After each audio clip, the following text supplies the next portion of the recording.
Right, it's been a while since I've done a Revenge of the Prequels. Let's see what good old Doug is up to. Now, taking out the fact that this is a horrible looking effect, it literally looks like they just photoshopped Harrison Ford's head over a little. Everyone once again went nuts. That's not how it's supposed to go. Han Solo's supposed to shoot first. It's a total betrayal of his character. Everything that Han Solo is destroyed because of this one scene. Okay, it's stupid and not needed, but it's literally 1 second. People are still bitching and moaning about this dumbass scene, and it's ridiculous. Oh good, excellent. Looks like he's coming around. Maybe I won't have to do part 2 and 3 after all. Doug, you have officially redeemed your... Why the hell is this worth going apeshit over? Yeah, don't worry. Soon the prequels will come and suddenly you'll have nothing to complain about. This will still be the most offensive thing you will ever see in a Star Wars film.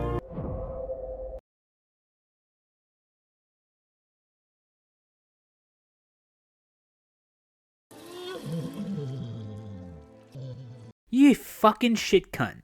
I couldn't believe some of the things they wrote about the prequels, you know? I mean, but really, beyond, I didn't like it. You ruined my childhood, and I'm still angry about the way they treated Jake Lloyd. He was only 10 years old, that boy, and he did exactly what George wanted him to do. Believe me, I understand clunky dialogue. So I almost got hornswoggled in that documentary where they weren't calling it The People versus George Lucas at the time, but I could tell from the questions they were asking me, it was an open invitation to trash George. George Lucas raped our childhood. George Lucas raped our childhood. George Lucas raped our childhood. George Lucas raped our childhood. George Lucas raped our childhood. George Lucas raped our childhood. And I have issues with George, but I love that man. You go to make a movie and all you do is get criticized, and people try to make decisions about what you're going to do before you do it. You know, it's not much fun, and you can't experiment. You can't do anything. You have to do it a certain way. I don't like that. I never did. I started out in experimental films, and I want to go back to experimental films. But of course, nobody wants to see experimental films. The main thing is to protect these characters. Make sure that they still continue to live in the way that you created them. I'm curious that the Force doesn't get muddled into a bunch of garbly-gook.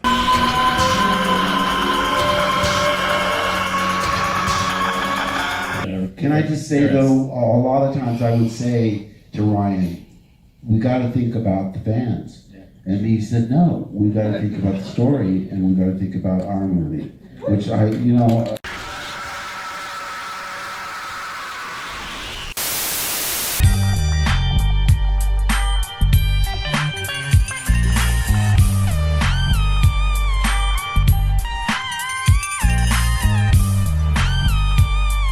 Hello, and welcome back to Revenge of the Prequels. Before we begin, I need to stress, once this video has concluded, you need to go back to episode 1 so that you understand the intent with these videos. And if you are one of the very, very, very small minority that doesn't like the Star Wars prequels, then that's perfectly fine. You may still find this video series at the very least entertaining, so let's get started. Now, as I said at the beginning of Nostalgia Critic's The Phantom Menace video, no, I'm not going to call it a review because the video was half-assed and really shit. And I'm very sad to say that this review is even lazier. It's one of the reasons why this episode is a bit shorter than normal. As I went through it, I found it hard to respond because there were barely any arguments made, just vague statements of fact, as if Doug never expected his audience to give any kind of scrutiny. Not to mention, this is extremely common with people who chastise the Star Wars prequels. Because all the major internet players have already done so, they just regurgitate arguments that they heard elsewhere as statements of fact. But what they often don't know is that the majority of original arguments that they heard were either wrong or based on faulty information. But you'll see. Now, before we continue, I do apologize. The OG usually accompanies me on these endeavors, but this video we are about to go through is so lazy that the OG said it wasn't even worth his fucking time. So he's down at the recovery center of our lovely HQ where he feels he is needed the most. Holy Jesus. What is that?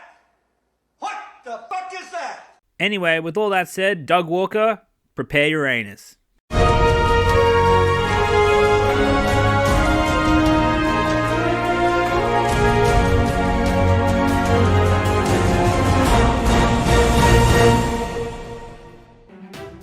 So, despite what you may think, even though I really didn't like Phantom Menace, Attack of the Clones, in my opinion, is the worst. Fucking lol. See, that's why you should never put worst or best in your videos. Never say it's absolutely definitive, because it can always be better or worse, and the statement may age very poorly, just like yours just has. Why? Because not only was so little learned from the mistakes of the first film, well, okay, there's a lot less Jar Jar. What mistakes? Can you be specific? As I recall in The Phantom Menace, you said there was way too many racial stereotypes and poop jokes, none of which are in Attack of the Clones. Not to mention, Jar Jar was simply a creative choice that was actually integral to the plot of both of these movies.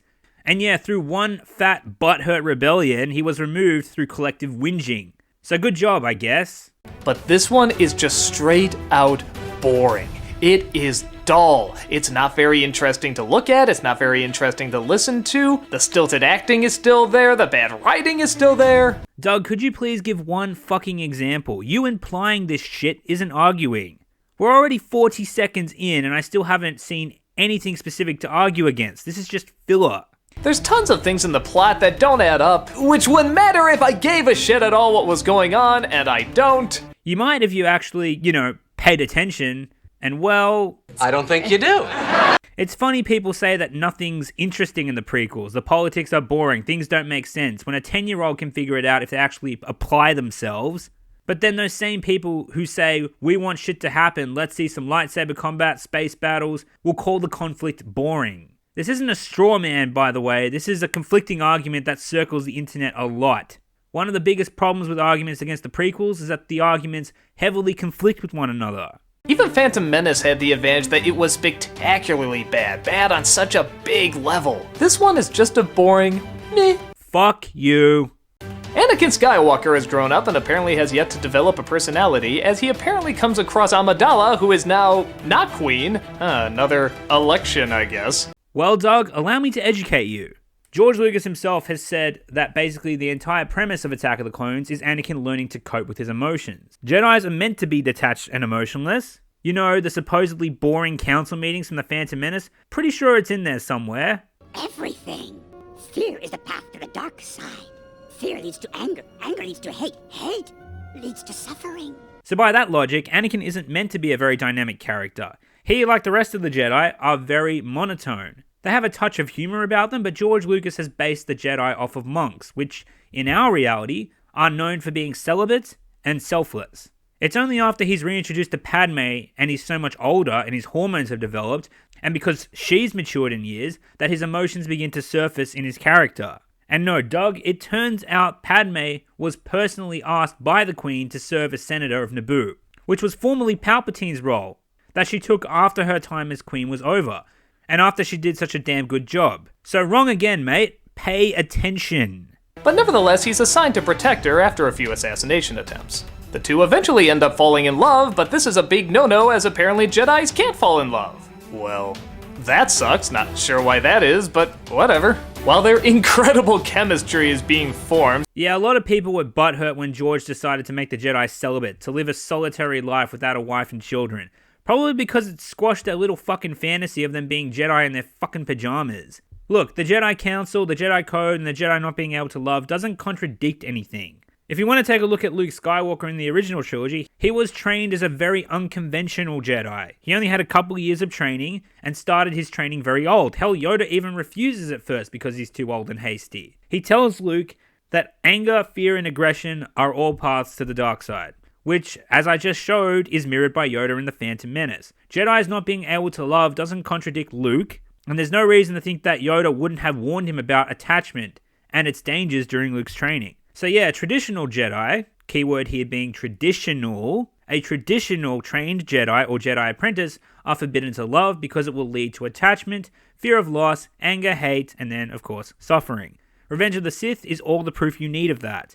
And in regards to Anakin and Padme's chemistry, well, that's complicated.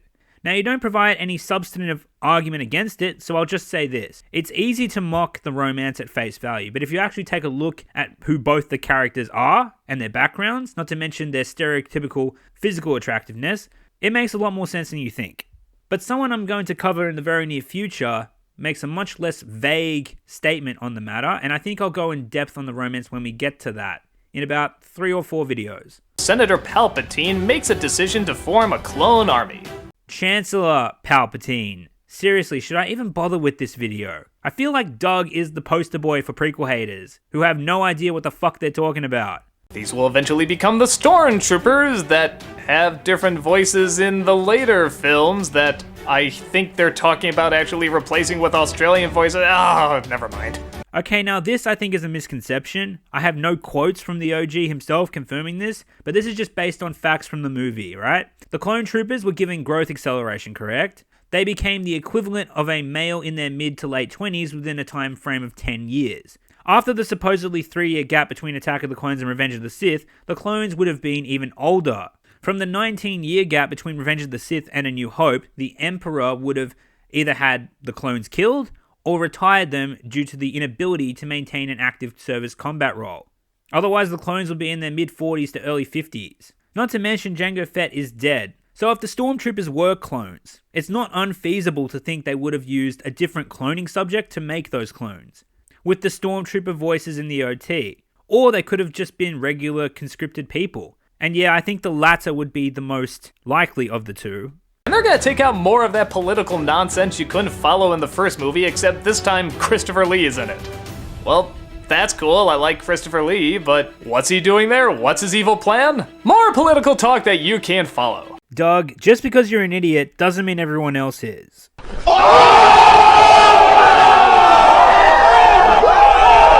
And honestly, that's about it. They try to fill up all these other things going on, but it's not interesting. And since you can't really follow the political talks or the war talks or anything like that, I don't really know what it ties into what's supposed to be important. It's been building to what it's always been building to. Palpatine widening his grasp for power. He's the head of the Senate, but he still has those in the galaxy who can oppose him politically. He doesn't have complete power yet, and since he wants nothing but a dictatorship, as we soon see from the original trilogy, he's orchestrating another chain of events, like in The Phantom Menace, that will help him take that next step. This time he wants an army which will eventually help him enforce martial law. But the army will be illegal unless he has the emergency powers to initialize its creation, which is where his apprentice comes into play, Count Dooku, who facilitates an alliance with the Trade Federation and the other separatists who hate the Republic and collectively have a very threatening droid army, not to mention the assassination attempts on Padme, which was very clearly meant to lead to the reliance of Naboo on Jar Jar as a substitute representative for Amidala. Jar Jar is an idiot who somehow found himself in this position of power, for which he's dangerously unqualified for. And let's be very clear, he's certainly not the first, in fiction or reality for that matter. This is an essential part of Palpatine's plan, since he is much more easier to manipulate than she is. And yet, all of this is leading to the Clone Wars. The Clone Wars is merely a political move for Palpatine, a device he's using to advance in power. That's all you need to know. We get a little bit of Anakin being separated from his mother, but he just kind of says he's upset and angry, and that's about it. There's not any more diving into it. The romance is kind of similar too. They just kind of say they're in love over and over and find really corny ways of saying it, and that's it. You never feel any chemistry out of them because the acting is so stilted. Anakin's conflict with the paranoia of his mother's death has been set up ever since The Phantom Menace, where we see their relationship and the pain of him having to leave her behind. This whole time Anakin's been training as a Jedi, Shmi has been a slave. And in one of the earliest parts of Attack of the Clones, Anakin and Obi-Wan discuss his distressing premonitions. Now in the original cut of Attack of the Clones, when Anakin has a dream of his mother, it isn't as impactful, since in all honesty he looks like he's distressed from having a blowjob from someone 3 times his age. So that's a negative for the original, but in the remastered version, Lucas actually put in audio that gave the audience a clear indication of Shmi's distress in Anakin's dream. Oh, no. The point is, Anakin's fear for losing his mother is causing conflict within him, and forcing his hand to disobey orders and break the rules. And this directly plays into and receives payoff in Revenge of the Sith. Not to mention, Anakin wastes those Tusken Raider motherfuckers out of sheer rage, so there you go. And again, with Anakin and Padme, I will admit some scenes do lay it on a little thick, but along with Anakin confronting his emotions, another central premise for Attack of the Clones is the romance, and like I said, you need to look at who the characters are before judging the dialogue at face value. There's a lot more to that argument, but there are a number of scenes which establish their connection. The refugee scene, the dinner scene, the waterfall scene, And even the I like sand scene. Yeah, I know, sue me, alright? That's a complicated one, and I'm not going to go into it here. But remember, Padme is the only person besides Qui-Gon and Anakin's mother who understood Anakin's upbringing on Tatooine. Not even Obi-Wan, his master, would understand. And that, I'd imagine, would carry a lot of sympathy with her, and this does carry to the dialogue. And of course, both actors are sexy as all fuck, so yeah. Much more believable than you think. At this point, I was starting to realize it wasn't the actors being chosen that was the problem. Now, don't get me wrong, some of them can actually do okay. Ewan McGregor is actually a pretty good replacement for Obi-Wan. Christopher Lee is always a lot of fun, and of course, Palpatine is always great. Actually, I'm just realizing, it's all the Brits. The British people are the only ones that give great performances in these movies. You take that back. Even in the first Star Wars films, Ford and Hamill are a little whiny, but with the exception of James Earl Jones, it's all the British people that add the credibility to the movie. Maybe that's why Carrie Fisher tried to do the British accent. But regardless, what I'm getting to is that unless you have a really, really good actor, it's hard to make this dialogue sound natural, and you have to put a lot of trust in your director that what you're doing sounds and looks good. And I think we've established that Lucas has been out of touch with being a good director for a while. Well, once again, you explained nothing and just accused Lucas of being a shit writer-director, when in actuality, no one understands these characters and their motivations better than George Lucas himself. Star Wars is a different universe where characters communicate differently. The Lord of the Rings is a universe where characters communicate differently. Divergent is a universe where characters communicate differently. Now, this isn't a crutch for poor writing, but you get the point. The argument I'm making is character consistency. I've said it before, and I'll mention it briefly here. How the fuck is a 19-year-old meant to know how to act around a girl he spent fantasizing over subconsciously for a whole fucking decade, when he spent his adolescent years suppressing any and all emotion remotely resembling love or attachment? It would actually be inconsistent if Anakin could romance a girl like 007. So yeah, I can't really blame the actors for how terrible they're reading these lines. They're hard lines to read. And if someone is giving you the direction to make it sound more and more bland, you're gonna just do it. Again, in a nutshell, it comes down to character consistency. Also, we haven't even discussed Padme yet. However, she, similar to Anakin, was thrust into a public service role from a very young age as well, and an idealist, and this reflects her ambition. In Attack of the Clones, she reveals the last time she felt feelings for anyone was when she was 12 years old. If Padme comes across as uninterested or overly professional or apathetic in her delivery, one could assume that she's having trouble coming to terms with her own feelings as well. She simply doesn't know how to deal with it either. But her lack of an emotional or romantic connection for so long would lead one to wonder if part of her still yearns for it.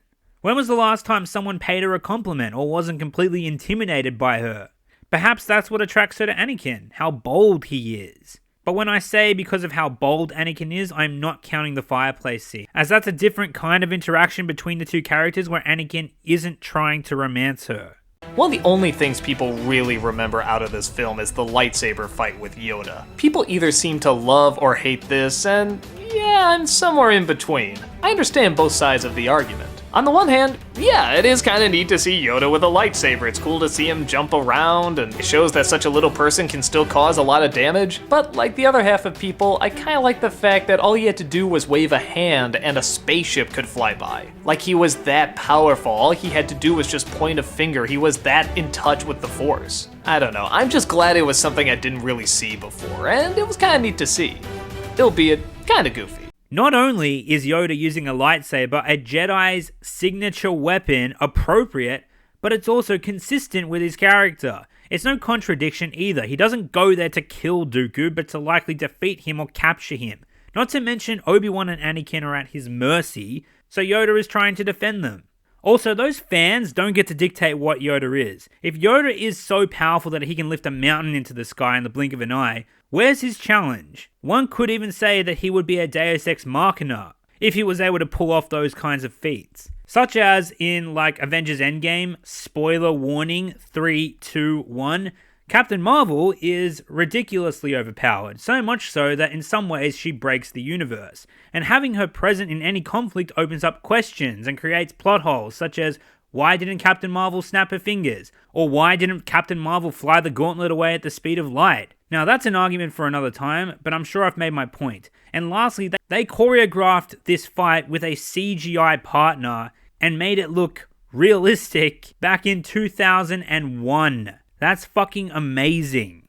But trust me, that's nothing compared to the other goofy scenes in this. Like a 50s diner in a galaxy far, far away. Yeah, this isn't like the cantina on Mos Eisley where it's like, oh, it kinda looks like a bar, but it's still kind of its own thing. No, this is just a diner designed a little differently. Did Star Wars have the 50s? Come on, there still has to be something otherworldly about it. Who fucking gives a shit? Not to mention George Lucas was heavily inspired by the 50s and Saturday Matinee from the 30s. Hell, that's what the wipes come from when transitioning from one scene to another. Are you going to throw a bitch fit about that too? Not just, oh, take a diner waitress and make her a robot, boom. And in the grand scheme of things, my brother brought up a really good point. He said, what is the point of this film and the last one? After seeing Revenge of the Sith, I realized there really isn't any. You could just watch Revenge of the Sith and you can figure out everything. That Anakin was in love, that he was emotional, that he wasn't ready to become a Jedi. Everything you needed to know was in that one. These two films were completely pointless. No character is developed, the political talks are impossible to follow and not very interesting. There is no real insight into anything. And between the two of them, this one seems the most pointless. It's forgettable, it's dull, it's not even that creative. You can't even really enjoy it for how bad it is. Well, okay, some lines, but it's still mostly just a drag.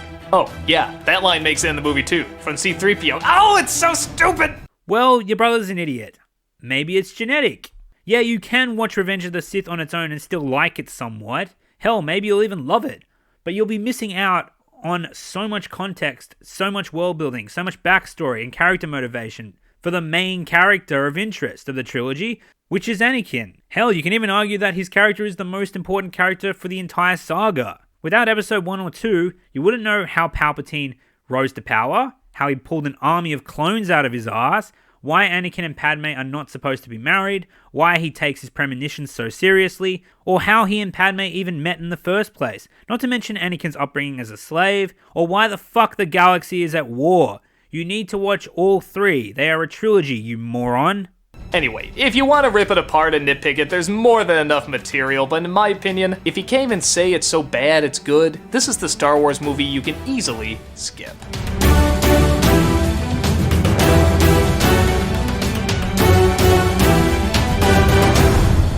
Attack of the Clones is fucking amazing. And that video, well, it was a dumpster fire.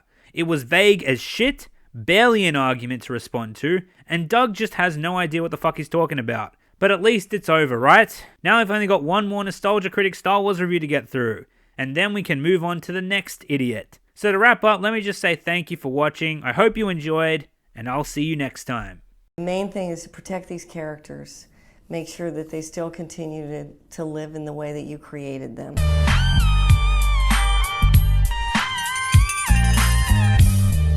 I sold them to the white slavers.